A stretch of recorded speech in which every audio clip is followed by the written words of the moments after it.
In this video, I'm going to be breaking down everything that went into building this DIY fully automated fish breeding rack. I'm going to show you guys how I made it, how it currently operates, and I'm going to show you guys the fish that I keep in it. So I'm going to break this video up into several parts to kind of cover the different areas that make up this fish rack. And I'm first going to start off with the fish that are actually in these aquariums. So I breed plecos, that's kind of my thing. I have dabbled with guppies a little bit too, but I'm mainly a pleco breeder. So starting in the top left tank, I'll call this tank number 1. We have a group of 7 albino L333 king tiger plecos. I used to have a group of black and white king tiger plecos in here that were breeding for me, but I switched them out for all albino. So now I have maybe 4 of the albinos that are around 1.5 to 1.75 inches, and I have 3 that are closer to 2.5 inches. And I'm hoping maybe in a year and a half, I'll have some males and females on my hands that I can start breeding and maybe split up into 2 groups. In the next takeover on the right hand side, we have a group of 8 breeding size L260 Queen Arabesque plecos.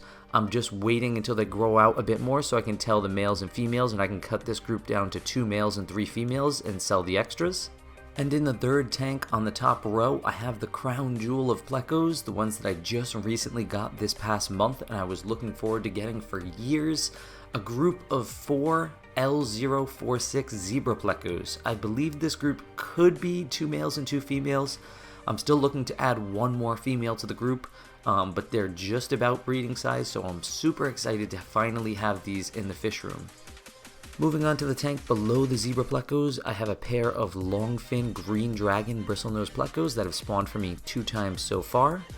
And then to the left of that tank, I have a very young pair of shortfin snow white bristlenose plecos that haven't quite spawned for me just yet. But I did grab these 2 parents from different sources, so hopefully I have a little bit of genetic diversity there and the fry won't be too fragile, because I know these snow white fry can be very, very fragile. And the tank to the left of them is a pair of longfin super red bristlenose plecos that have probably spawned for me a dozen times now. And then the tank below them is a grow out tank for the longfin green dragon fry, and there's also a few albinos in there that came from those longfin green dragon parents. And then the tank to the right of them, I have a pair of golden guppies that have spawned a little bit. There's a couple babies in there. I don't have a lot of plants, so a ton of the babies haven't survived. I don't really sell the guppies yet, but I just kind of have them growing out in this tank right now. And then to the right of that, I have my grow out tank for my longfin super red bristlenose plecos. This is kind of the bread and butter of what I sell. I have so many spawns of the super reds, I can't move the fish fast enough because they're just spawning every month like clockwork. So that's everything I currently keep in my aquariums. I estimated it's maybe roughly $4,000 worth of fish in the top 6 tanks, not counting all the grow out babies. Moving on to part number 2, the rack itself. So this was built by myself and my father-in-law. He is very good with woodworking and carpentry, and he helped me build the actual frame. I believe it's called a dado cut. I'll put a link in the video description to the one that I kind of used for inspiration. I found another YouTuber who built a rack very similar to this one, and I used his as inspiration when I designed and built this one. But basically it's pretty straightforward. The frame's built out of 2x4s and 2x6s with flat pieces of plywood underneath the tanks where the shelves are. However, the frame holds all of the weight. The plywood isn't really holding the weight. And then I put pieces of plywood on the 2 sides too, just to make it look nice. And I put pieces of plywood on the very top just to kind of give the top a little roof there too. And then I use pieces of black cloth as curtains so that you can't see straight through to the wall behind where all the wires are.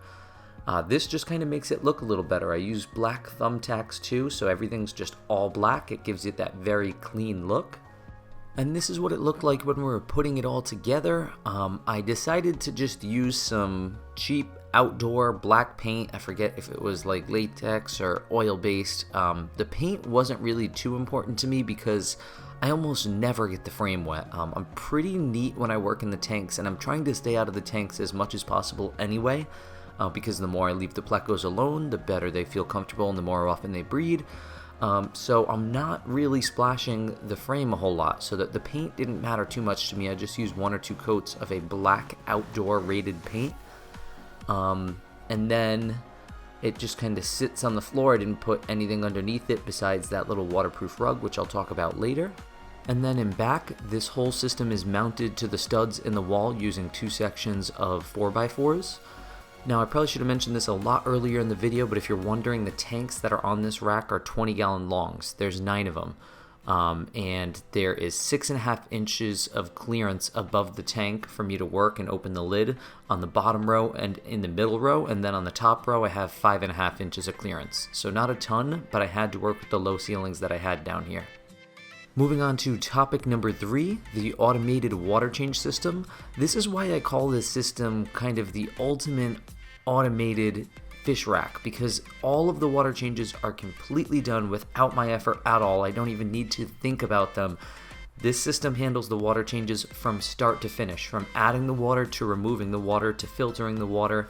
It all is handled by the system. So I can't really cite one video as the inspiration for this because I watched hours of different videos and kind of pulled pieces from people's designs.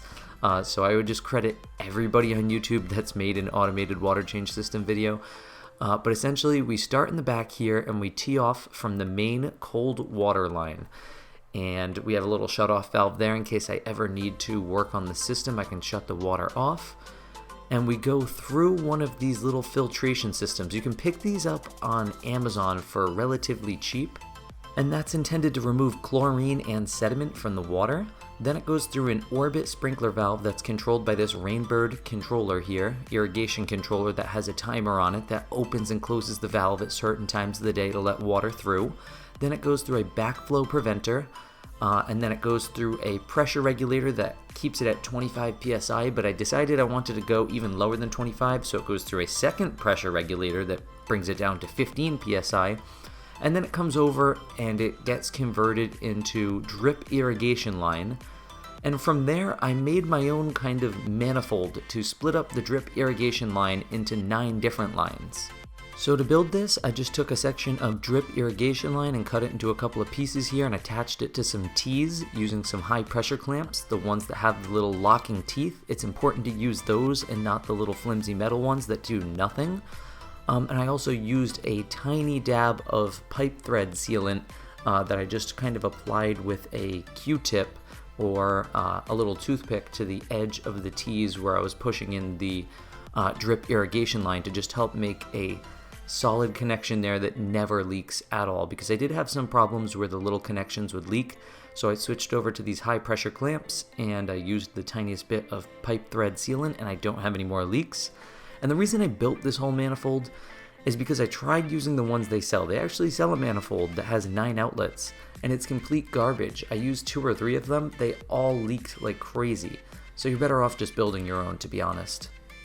Now from there, all 9 of the lines go up and through the ceiling, and they come back down behind the aquariums. And each of the lines runs to one of the aquariums in the back left-hand corner. And it goes to a drip emitter. These are 1 gallon per hour drip emitters. And on the other end of the drip emitter is a small section of clear airline tube that just goes through a hole in the top of the lid. So I kind of just sit it on there and it just drips in the water from there. It doesn't drip any out on the top of the lid. And using those high pressure clamps and the pipe thread sealant stops it from leaking at all at the top of the drip emitter, and then all the water just comes out of the bottom of the drip emitter through that clear tube and drips into the aquarium. Now I placed it on the back left hand corner because the overflow drain is on the back right hand corner, and I wanted all the new water to be coming in as far away from the area where the water is being drained out, because my hope is that, you know, the new water isn't immediately going down the drain. So with the timer system, I have the timer set to come on twice a day because I don't want it to all the water to come in at once. I try to do it gradually. I could even set it up to 3 times a day if I wanted to, but right now I just have it at twice a day.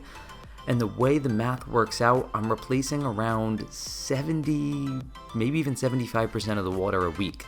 Now that sounds very high, but with a drip system, you gotta realize it's not the same as just taking out 75% and adding it. You're mixing all the water together, so no matter what, some of your good clean water that just came in is gonna go down the drain. That's just the way it's gonna work. So even though I'm adding 75% of the tank's volume in water every week, I may not necessarily be exactly changing out 75% of the water. But the idea is I'm diluting the ammonia and anything bad in the water by constantly adding large volumes of good water to the tank, therefore eliminating my need to really ever do water changes. So the thing comes on twice a day, the drip comes on twice a day for maybe around an hour, maybe a little more or less, I forget what the exact numbers are. And I don't even bother splicing hot water and cold water together because the heaters are easily able to keep up with keeping the temperature of the water. So if that thing's dripping cold water in for 1 hour, my tank may see a 1 degree difference Fahrenheit in temperature, maybe. I never see any big swings in temperature, so there was not even any need to bother splicing hot and cold water together with this drip system. Now, there is one thing that I need to fix with this drip system. You might have seen I still need to switch over some of the clamps to the high pressure clamps. I need to switch out the drip emitters too. I'm running 1 gallon per hour drip emitters right now.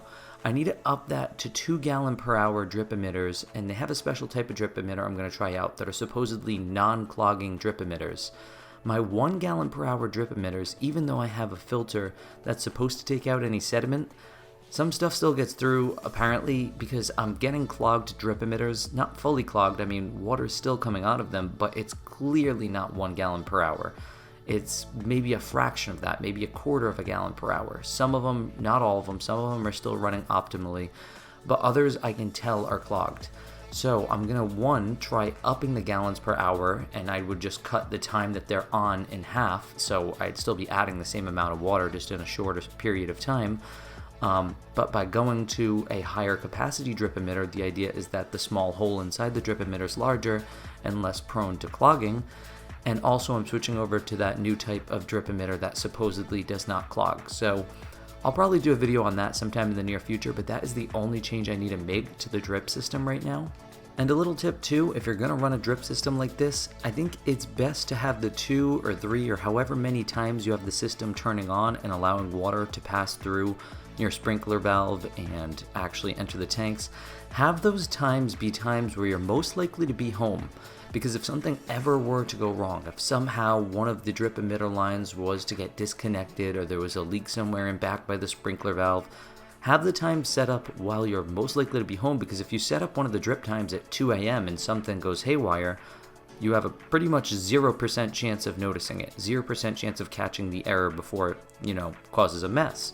But if you set the times up while you're most likely to be home, so I set them up in the morning before I leave work and just when I get home from work, so that if something ever did go wrong, it's around the same times I'd probably be looking at the aquarium anyway. So that pretty much covers how water enters the tank. Let's quickly review how water exits the tank. So in the right hand corner of each tank, there is an overflow with a strainer on it. I drilled holes in each of these tanks using a diamond hole saw, and that is a very tricky process. You gotta go very slow. That's a whole nother video in itself, but I drilled all 9 tanks and I did break a 10th tank, but I added bulkheads, and then I attached to those bulkheads inside the tank, I attached PVC pipe, black PVC pipe, which I had to special order because all the stores sell is white, and as you can see, the black looks so much better in these tanks because everything else is black. And then on top of the black PVC, I had a low profile strainer. Those are pretty easy to find online too. So the water overflows into that strainer, and that strainer is not glued into the PVC pipe, so I can adjust that strainer up and down to adjust my water level, because I like my water level to be above the bottom of the rim so that you can't see the top of the water when you're looking in the tank. I have the water overflow into that strainer, and it goes through the bulkhead, and then attached to the other side of the bulkhead is clear hose, and I forget how wide the hose is. It could be, half an inch or an inch. It's wide. It's a pretty wide hose. I want to say it's an inch. And that hose is clear, so I can always see if there's any clogs or anything, but there never is. This hose is super wide for a drip system. It will never exceed the flow rate of this hose. All 9 of the hoses go down into this one pipe that runs along the back bottom side of the rack. And the very bottom tanks, the hose that goes to this pipe is just pitched slightly downwards so that the long pipe is just slightly lower than the hose is, because this long pipe still has to be a certain amount of inches off the ground so that all this water can keep flowing downwards towards the pit in the basement that pumps the water out. So you can see it just pitches very slightly downwards on the bottom row, but just enough that water always flows into the pipe and doesn't backflow into the tanks. And then I have a little opening valve that I can unscrew there on the end of the pipe, and sometimes I'll pour vinegar in there to help clean out the system of any gunk and dissolve some stuff in there. And I also have some craft wire that is attached to the pipe and kind of screwed into the top of the rack to just help give the pipe some extra support so it doesn't sag over time. So that pipe runs all the way down to the wall, and it goes right through the wall. I drilled a hole right through the wall, and it comes out the other side where the automatic water change system is. And it attaches to another section of clear hose, and I cut a section of the clear hose and then reattached it. And this is a little area where I can open up the hose if I ever need to get some debris out of there. I've only used this once when I had a lot of drain flies in the hose. That's why I cut this spot in the line where I can open it up and drain out the hose into a bucket. But then that hose wraps all the way around the edge of my basement, and it connects up into the same line where my other basement plumbing goes down, my washing machine and my sink down here in the basement. It attaches to that same line, and it drains down into the pit in the basement, where the pit has a float valve, and it will pump up liquids as the pit fills up and into my septic. So all the water just goes right down this drain, and I never have to worry about filling buckets up to put water in or filling buckets up to take water out. And in case you didn't notice, I don't run any plants or anything in my tank, so those strainers never really stand a chance of getting clogged with anything at all. So sorry the automatic water change section here took so long, but as you can tell, this is the bread and butter of the system. This is what makes it an automated fish rack. Anybody who has aquariums knows that water changes are the biggest pain in the butt. They are the only thing that can really make the hobby unenjoyable. Once you automate them, there's no going back. I could never imagine having aquariums that did not run on a system like this. I could never imagine going back to the bucket system. Having water automatically added and removed is just the way to go, and it just makes the hobby so much more enjoyable. And you might look at my tanks and think they look immaculately clean. I cleaned them for this video, but all in all, they don't get super dirty. I mean, they do build up a certain amount of detritus, a certain amount of uneaten fish food and poop. Here's a little example right here of what they may look like on a normal day sometimes. The fry tanks will definitely have the most in them, but some of the other 6 tanks, the ones on the middle and top rows, they really don't have that much. I mean, I can let them go for like 2 months without like ever vacuuming them up, and they'll still be, the water will be clean. I mean, they might be slightly unsightly, but the water itself is clean. And that's the beauty of this system. The only time I ever bust out a bucket is when I want to vacuum them up to just make them look immaculate like this, but the water itself is always healthy. Moving on to topic number 4, filtration and air. The reason I combine these two is because in my application, they are one and the same. I don't run any hang-on back filters, I don't run any canister filters, I don't run any power heads or power filters. All of my tanks are filtered solely by sponge filters. I have 2 sponge filters in each tank, and each one, at least according to the seller that I bought them from on Amazon, each one of these sponge filters is rated for 60 gallons. So, I mean, if you're going off of that rating, I have 120 gallons worth of sponge filters in each 20-gallon tank here. But I don't know how much I trust those ratings. With that being said, these are large sponge filters. I run 2 in each tank, and I have 1 air pump that powers this entire system. And that pump is a Mito Blower LA45C linear piston air pump that puts out 47 liters of air per minute. That came recommended by Aquarium Co-op, and it has worked great for the past year. I've had no issues. So that goes into that clear hose right there, and it goes back through the ceiling and behind the fish tanks, and it attaches to a manifold that splits into 18 different air hose lines. And from there, I use the little backflow preventers that stop water from coming up the airline in any event. And then I go to black airline hose, which I also got from Aquarium Co-op to keep with the all black theme, and that goes into the sponge filters. Now, the only issue I've had with this entire system is I think I might need to add a few more sponge filters or just add a few more little air stones because I might have too much air pressure right now. I might not be using enough of the air because those little backflow preventers that are on the air manifold, I've had like 4 or 5 of them crack over the past year. I don't know if it's just because they're low quality or because I have too much air pressure, but I may try to relieve a bit more of the air. And you do see I do have some of the valves turned on the manifolds. You might say, why don't you just open up all the valves all the way? It's weird because some of the sponge filters get way more air than others. So sometimes I just have to tweak some of them and close some of them a bit more to give air to others. But it's something I'm kind of working through right now. And one other thing to note with the sponge filters is I did do that modification that you'll see on lots of YouTube videos, and I'm not really going to cover it in depth here, but the modification where you add a little air stone to the inside of the sponge filter to effectively silence it. I did do that to each one of these sponge filters. So the sponge filters are way quieter. They used to be so loud that when they were all running, I could hear them from upstairs in my house. With the little air stones inside of each sponge filter, the bubbles are way smaller. It's still moving just as much air through the tube, but because the bubbles are tiny, it's not as loud anymore. So you're definitely going to want to do that if you're going to run sponge filters. Very easy to do. The only thing that happens with clogging of the sponge filters happens on the bottom row on the fry tanks because I do feed those very heavily. The middle row and the top row, those sponge filters are always running smooth. On the bottom row, I will have to squeeze out the sponge filters maybe once every 2 months or so.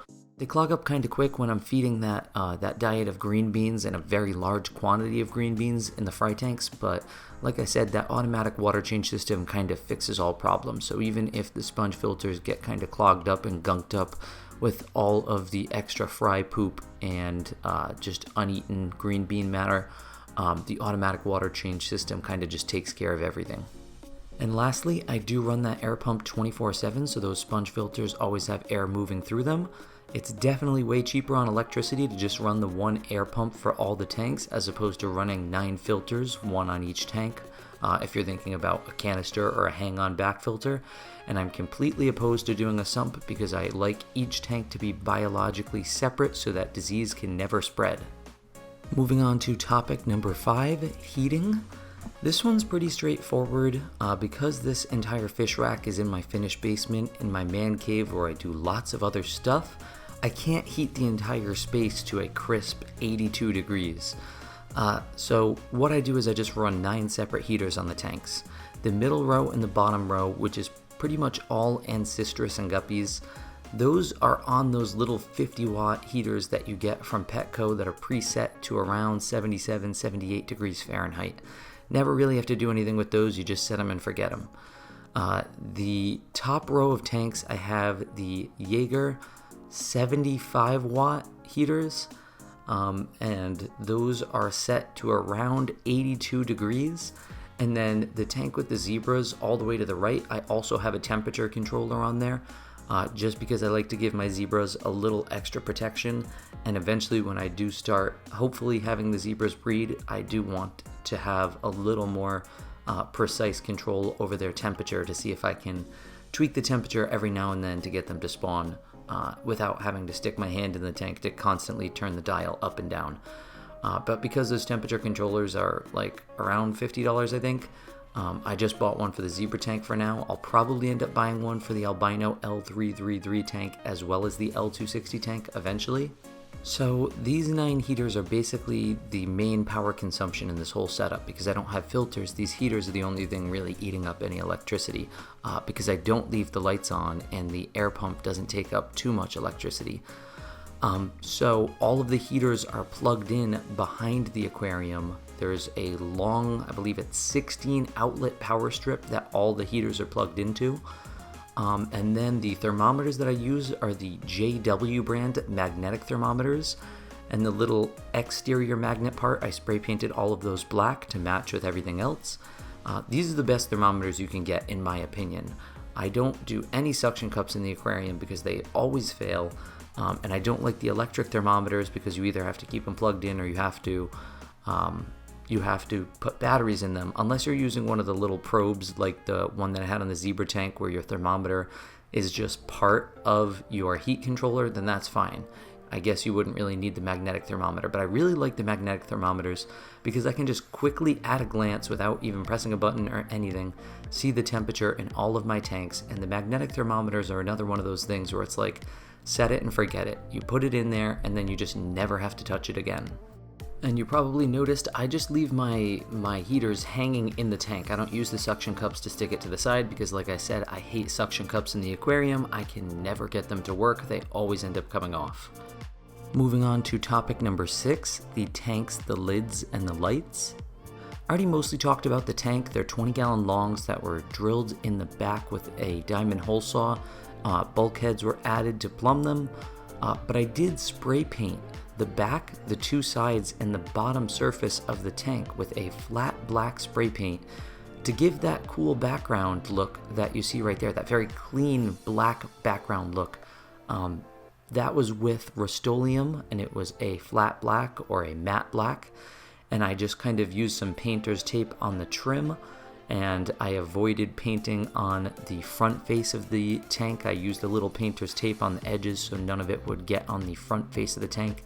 I did have to clean off a little with, I forget what I used. I think I used paint remover, and then I had to really clean the tanks to make sure there was no paint remover in the tanks because, you know, working with spray paint, it kind of gets in the air and it can kind of go to places you don't want it to go to. So I did kind of have to clean them up a little bit.